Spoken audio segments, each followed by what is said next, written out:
Hey guys, Horror Bengals fan back here once again.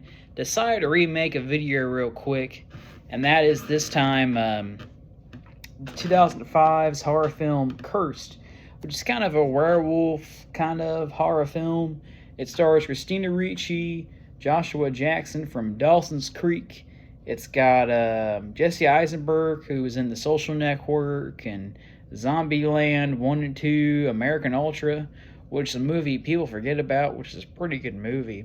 American Ultra was Adventureland, and I can't forget other films. It's got the hot chick from American Pie in it as well. Not Tara Reid, which I've met Tara Reid, by the way, and she still looks good, but she's definitely aged. Shannon Elizabeth, the one that showed her boobies in that movie, she's in this film as well. Maya, the singer, she did some songs in the 90s. She wasn't a bad looking woman. She probably still looks good now. I don't know what she looks like now. Be interesting to see how her and Shannon Elizabeth look now. Hell, this film gets a cameo by fucking Scott motherfucking Baio, who just in here just to make a paycheck. This is second collaboration with Wes Craven and Kevin Williamson. They did Scream 1 and Scream 2 together. And to be honest with you, in the movie, it's not a very good film. I will say it's not my least favorite Wes Craven film. That will probably go with Red Eye or Scream 4. Scream 4 was a wasted opportunity because you had all those leads you could do stuff with.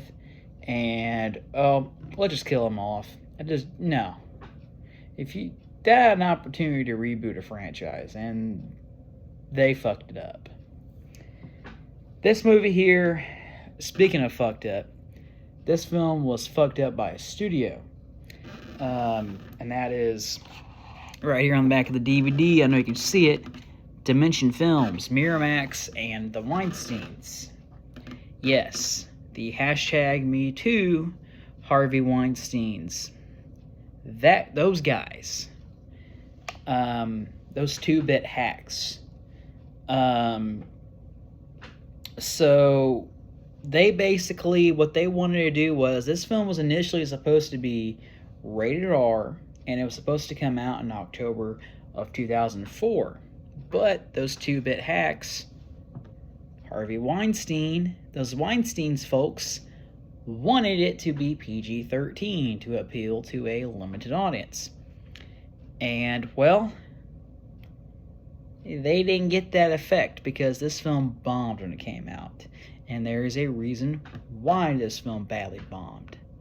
Because, number one, the big problem with this film, the effects are terrible. Greg Nicotero, who was involved with this, involved with Day of the Dead, with Tom Savini, involved with all kinds of other horror films, K&B, in the 80s, 90s, 2000s, even 2010s, has made better effects than this.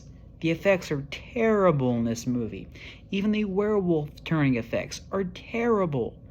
Dog Soldiers, The Howling, American Werewolf in London, which in the making of feature with all the actors and actresses and crew, Kevin Williamson compared American Werewolf in London to this. I'm sorry, dude. American Werewolf in London, it's been a long time since I've seen, is a much better werewolf movie than this. The effects look better. There are more memorable characters. I mean, Jesse Eisenberg, he's okay in this movie because this is kind of one of his first few films where he's a lead in. And Christina Ricci, I mean, if you were born in the 80s, that was your 90s teen crush right there. That was your 90s crush. It was either Katie Holmes or Christina Ricci. It's not a lost word. Topanga from Boy Meets World. But Christina Ricci, yeah, she's just there, and it kind of reminded me of other films. This film kind of just felt like a ripoff of. It kind of reminded me of like things kind of turning, siblings kind of going awry and turning. Has anybody seen the film Lost Boys? It kind of reminded me of a poor man's Lost Boys, but the werewolves at times. Like, am I watching the Lost Boys again? But it's just one of those things where I don't hate this film in the end. I think it's not a very good film, but if you just wanted to put this film on, had it on, I can watch this as a bleh, time waster. It's not a very good film. I can watch it. There are things that are a little cringy in the film, for sure. But it's not the worst film I've seen. It kind of sucks, but yeah.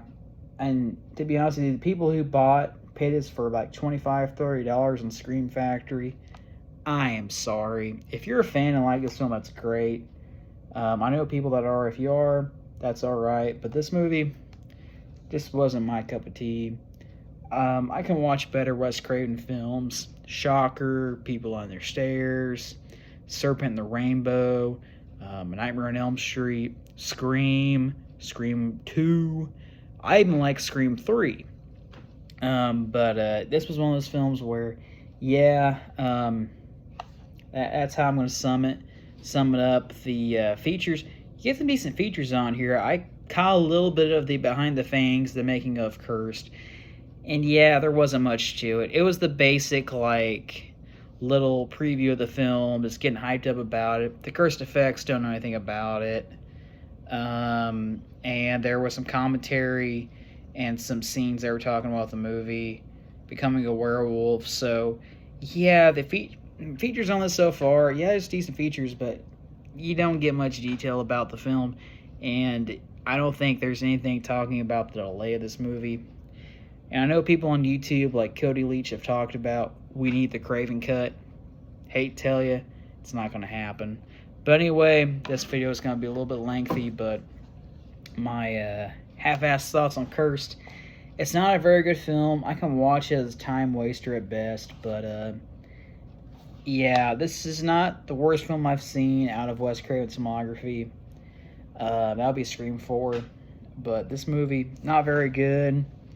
If it's there, it's there, but it's not a very good movie. But that's all I got to say. Y'all have a good night.